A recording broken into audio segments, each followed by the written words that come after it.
અમદાવાદની માલિકોર માના કોઈ સેવક હોની બહુ મોટો માણસ હોની કે વાણીઓ મને પૂરું યાદ નથી, મારા નાના આ બધી વાતો કરતા આયમાં કે ત્યાં એને બહુ મોટો પ્રસંગ હતો અને આયમાં ને એની ત્યાંથી ફિયાટ ગાડી એ વખતે લેવા આવી.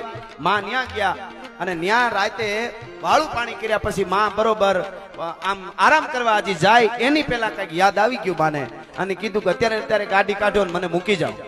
એટલે કે મારી હવારે આવડો મોટો પ્રસંગ અને એના માટે તમને અહીંયા અમે વિનંતી કરી તમારી પધરામણી કરી માડી એવડો મોટો પ્રસંગ અને માડી તમે હટાણે શું થયું કઈ ચિંતા જેવું હોય તો અમે હારે આવી માં તમે કયો એમ હોય તો કે ના ચિંતા કોઈ નહીં, કામ હરખનું છે પણ રોકાવું નથી.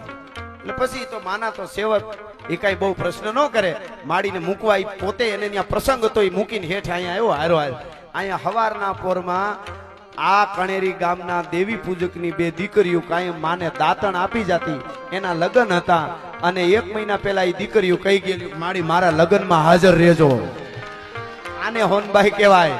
અને એ સીધા ત્યાં જઈને પોતે હાર કે કઈ પહેર્યો તો હોનાનો એ સીધો આલ્યો બેટા મારે થોડુંક આવવામાં મોડું થઈ ગયું મને માફ કરજો. એ ઓલો એનો સેવક એ પણ માનો દીકરો જ હોય એને વાલો જ હોય, માને આ વધારે ની ઓછું નહોતું પણ એને ખબર હતી કે એ બહુ મોટો માણસ છે, મોટા માણસને દુઃખ ન લાગે પણ નાના માણસનો પ્રસંગ સાચવી લેવો જોઈએ. એને એમ થાય કે અમે નાના છીએ ને એટલે અહીંયા ન આવે. એ હોનલે મને તમને